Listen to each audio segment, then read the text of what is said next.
Assalamualaikum warahmatullahi wabarakatuh. Waalaikumsalam warahmatullahi wabarakatuh.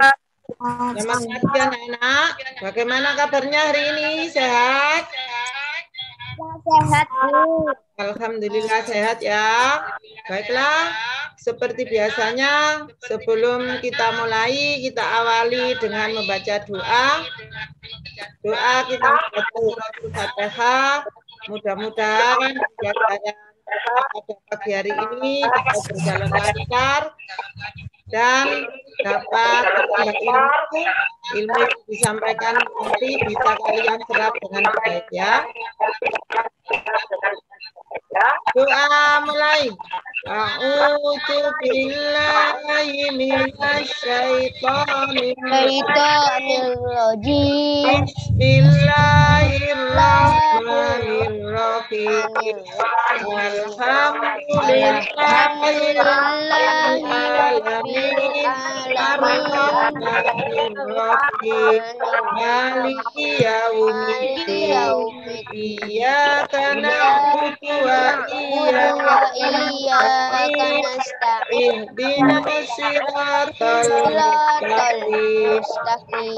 Siratal ladzina an'amta 'alaihim ghairil maghdubi alaihim waladdallin. Rabbighfirli wa liwalidayya walil mu'minina amin. Ya, baiklah anak-anak, pada pembelajaran ini sebelum pembelajaran mohon semua audio dimatikan dulu. Di-unmute dulu semua ya HP-nya ya. Biar tidak kemeset. Ya. Sudah, pada pembelajaran kali ini kita akan belajar tentang Kepulauan Indonesia, terus menggambar peta, kemudian kita belajar tentang peristiwa Sumpah Pemuda. Ya, sebentar.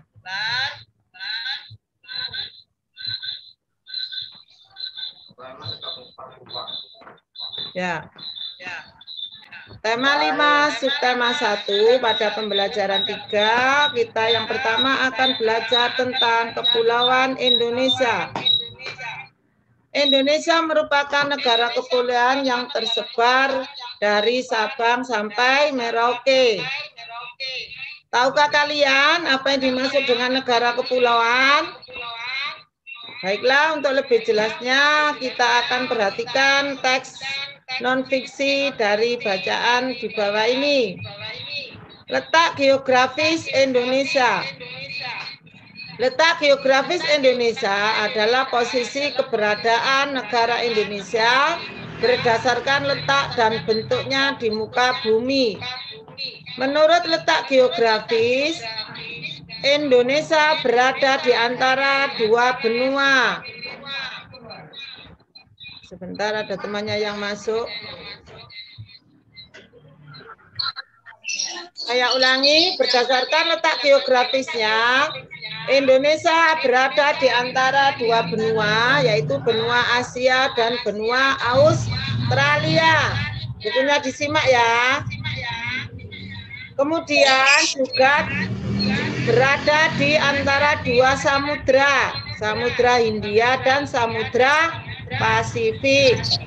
Jadi menurut letak geografisnya, Indonesia berada di antara dua benua, yaitu benua Asia dan Australia. Kemudian dua samudra, yaitu Samudra Hindia dan Samudra Pasifik. Wilayah negara Indonesia membentang dari Sabang itu di sebelah barat hingga Merauke di sebelah timur. Terdiri atas daratan dan perairan. Luas perairan Indonesia adalah 1.922.570 km persegi. Sedangkan luas perairan Indonesia adalah 3.257.483 km persegi. Jadi luas daratan dengan luas perairan wilayah Indonesia itu masih lebih luas wilayah perairan. Wilayah kepulauan Indonesia berbatasan langsung dengan beberapa negara seperti Malaysia, Singapura, Filipina, Vietnam, Papua Nugini, dan Australia. Letak geografis Indonesia itu dianggap strategis karena menjadi tempat persilangan antara dua benua dan dua samudra. Karena letaknya yang strategis, Indonesia menjadi persimpangan lalu lintas dunia, baik darat, udara, maupun laut. Indonesia juga bertetangga dengan banyak negara Asia yang sedang menunjukkan geliat pertumbuhan ekonomi yang luar biasa, seperti Cina, India, dan Thailand. Selain itu, bukunya di sini ya anak-anak. Selain dari negara-negara yang pertumbuhan ekonominya luar biasa, Indonesia berada pada titik persilangan perekonomian dunia dan perdagangan internasional, baik dengan negara-negara maju, industrinya maju, atau maupun negara yang sedang berkembang. Indonesia disebut negara kepulauan yang memiliki lebih dari 17.000 pulau yang berukuran besar dan kecil di wilayah Indonesia. 5 pulau besar di Indonesia, jadi yang termasuk pulau besar di Indonesia yaitu Pulau Jawa, Kalimantan, Sumatera, Sulawesi, dan Papua. Itu tergolong pulau yang besar.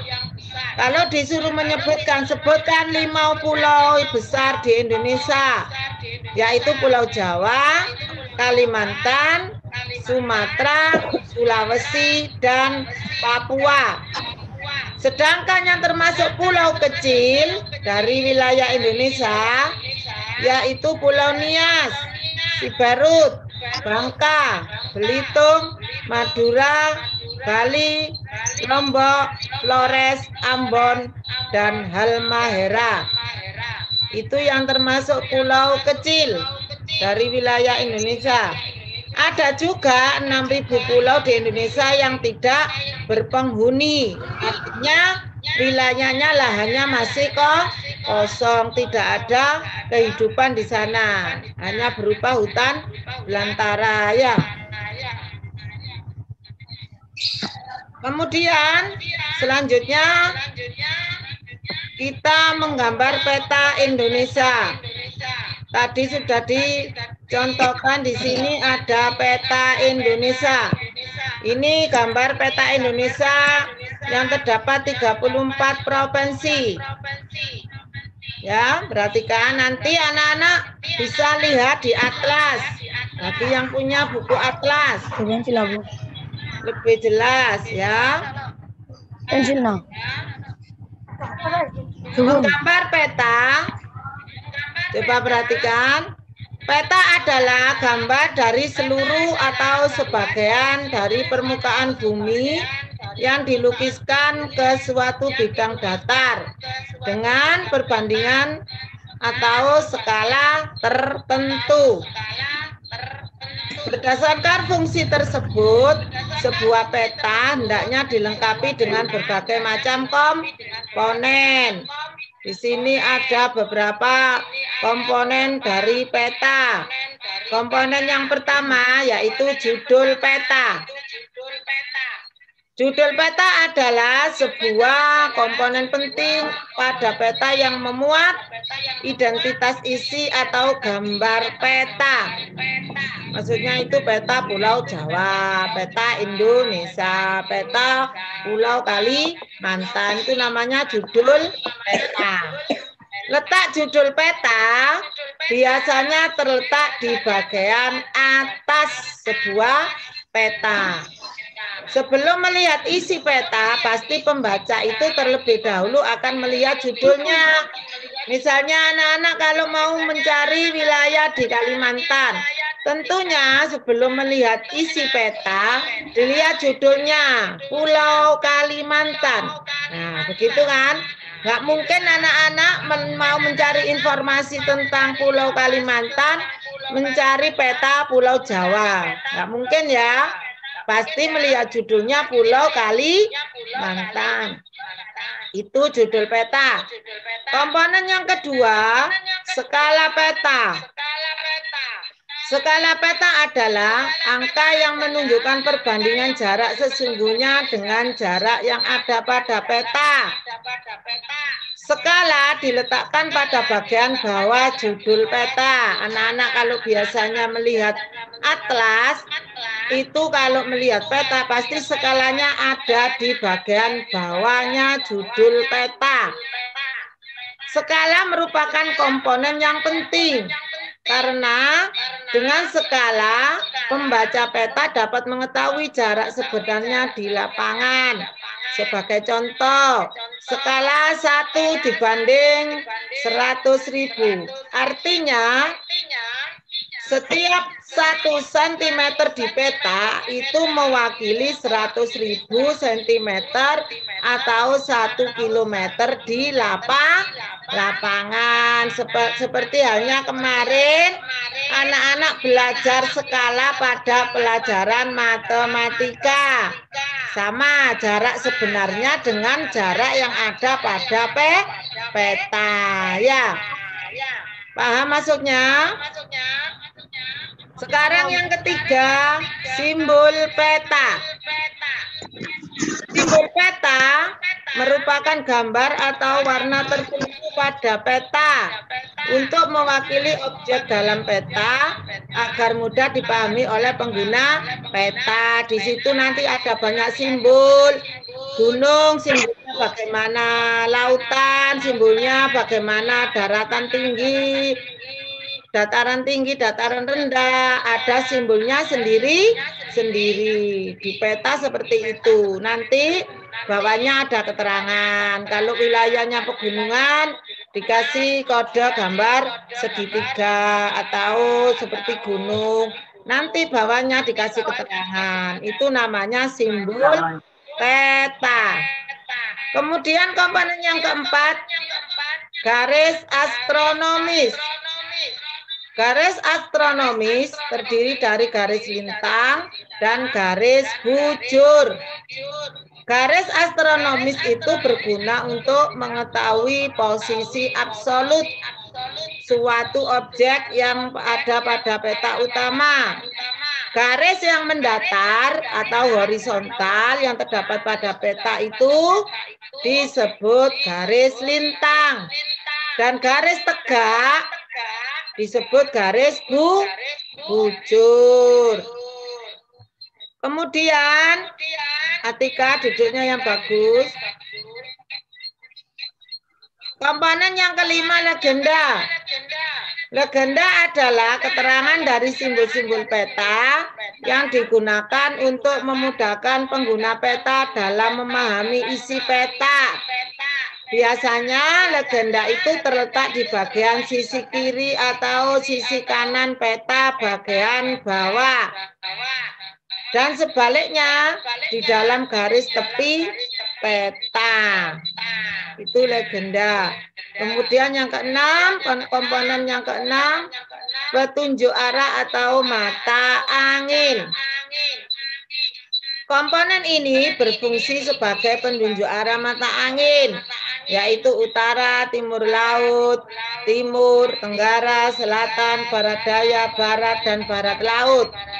Komponen petunjuk arah pada peta itu biasanya berbentuk tanda panah yang menunjuk ke arah utara. Petunjuk arah ini dapat diletakkan di mana saja pada peta, asalkan tidak mengganggu ketampakan peta. Boleh di kanan atas, di kiri atas, boleh. Simbol petunjuk arah itu yang dikasih U, S, B, itu berarti utara, selatan, timur, barat itu ya. Mata angin itu namanya petunjuk arah. Kemudian komponen yang ketujuh, sumber peta. Sumber peta dicantumkan agar pembaca dapat mengetahui asal sumber peta itu diperoleh dan dibuat. Seperti anak-anak kalau membaca buku ada daftar pustaka, itu diambil dari mana sumbernya itu ya. Kemudian yang ke-8, tahun pembuatan. Tahun pembuatan itu sangat diperlukan, terutama pada peta yang menggambarkan data atau keadaan yang cepat berubah. Seperti peta tentang data persebaran penduduk, kepadatan penduduk, dan penggunaan lahan. Itu sewaktu-waktu kan bisa berubah, sehingga dalam membuat peta harus diberi tahun. Tahun pada peta itu akan berpengaruh terhadap keakuratan data dari suatu peta tematik. Jadi data itu betul apa tidak itu, makanya dikasih tahun pembuatan. Sekarang cara menggambar peta. Cara menggambar peta ada 2 cara. Cara yang pertama menjiplak. Dan cara yang kedua menggambar dengan membuat kotak dengan bantuan garis berbentuk kotak-kotak. Seperti kemarin anak-anak kalau mau menggambar batik ya, membuat kotak-kotak dulu, ukurannya sama.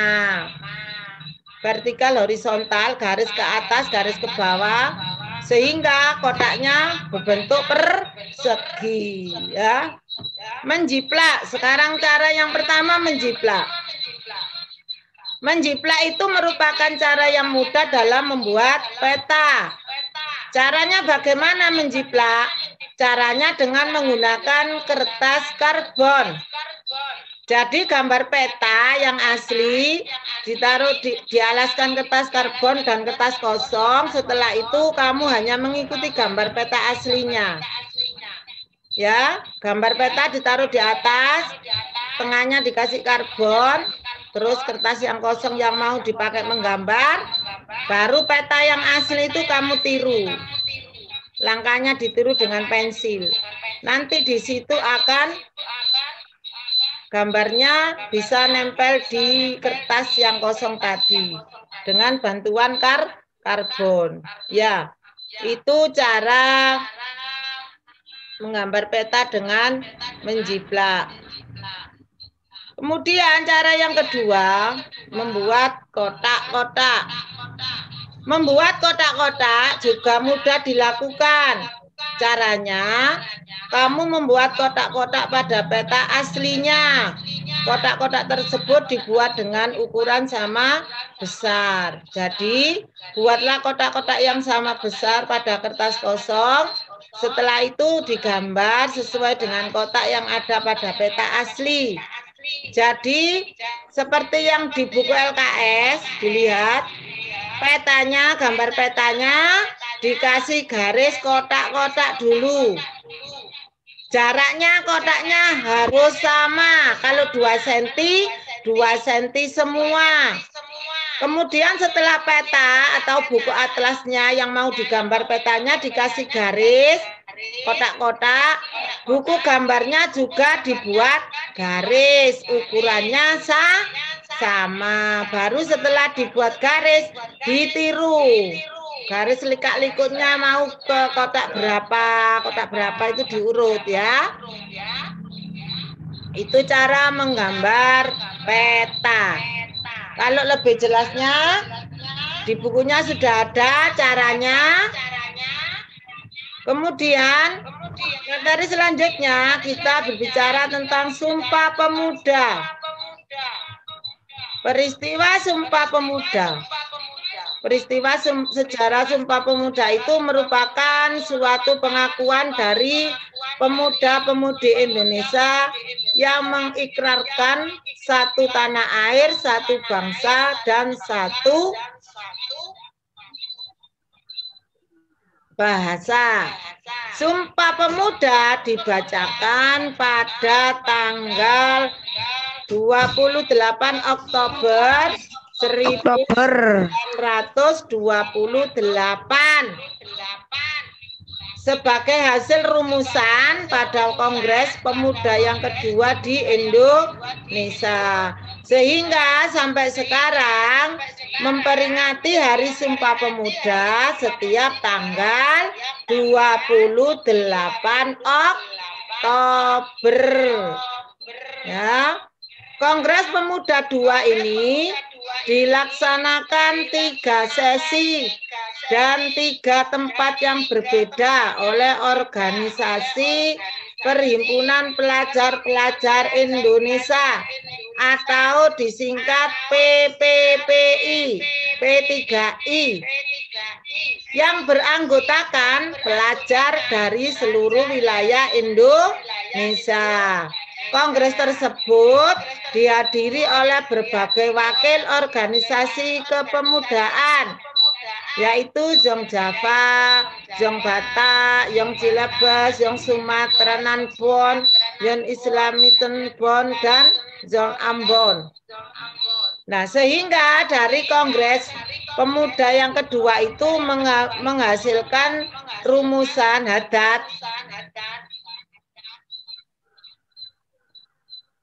menghasilkan suatu rumusan ikrar Sumpah Pemuda yang berbunyi, pertama, kami putra dan putri Indonesia mengaku bertumpah darah yang satu tanah air Indonesia.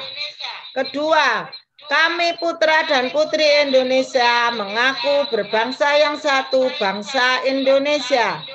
Yang ketiga, kami putra dan putri Indonesia menjunjung bahasa persatuan, bahasa Indonesia. Itulah isi dari ikrar Sumpah Pemuda hasil dari Kongres Pemuda yang kedua.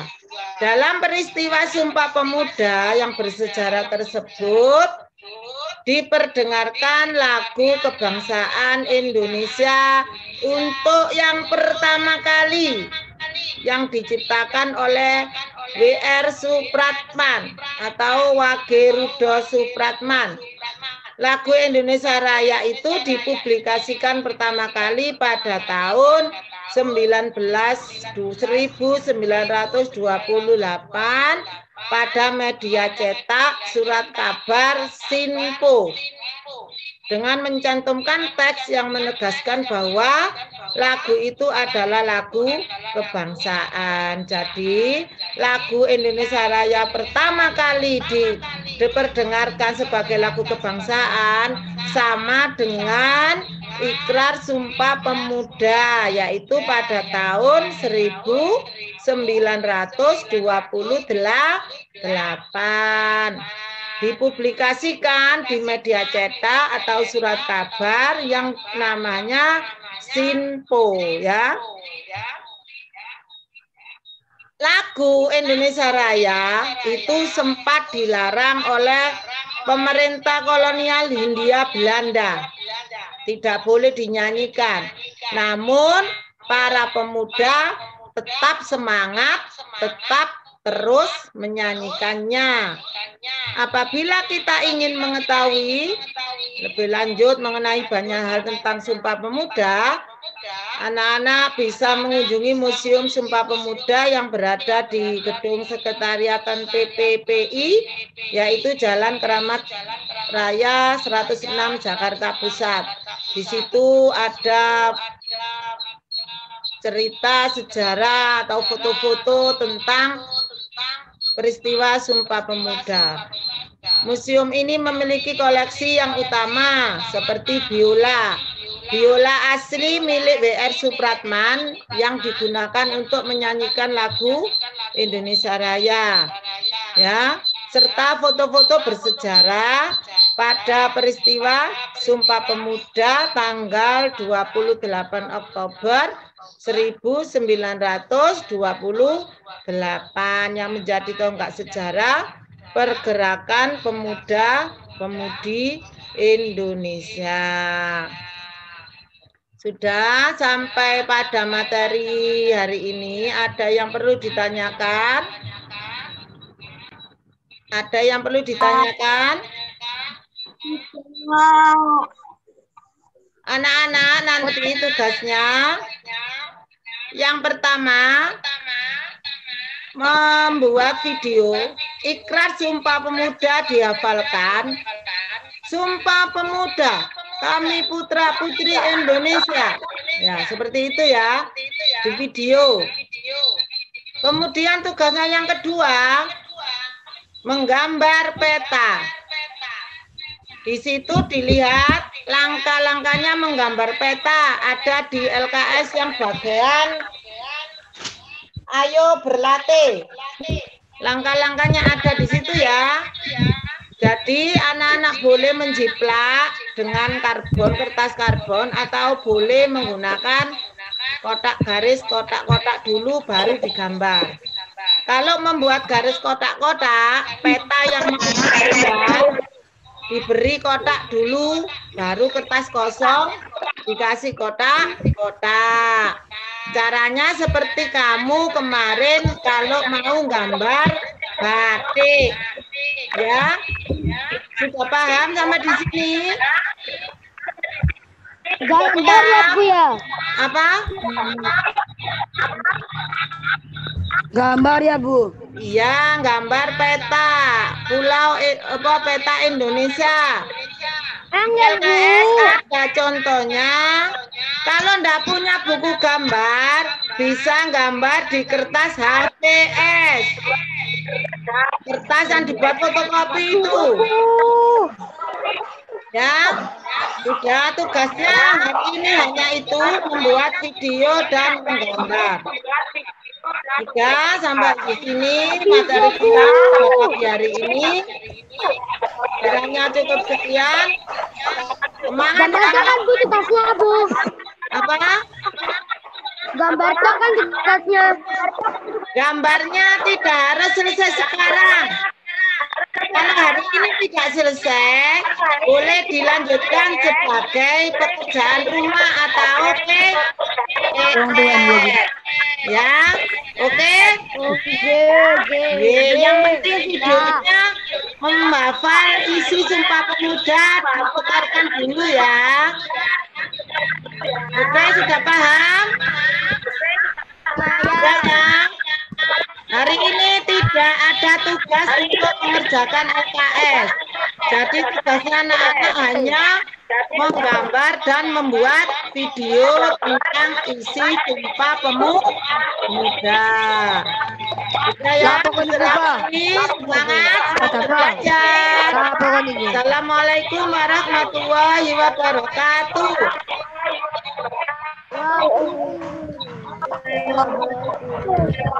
Assalamualaikum warahmatullahi wabarakatuh. Ya sudah, Nana sekarang boleh keluar dari Zoom.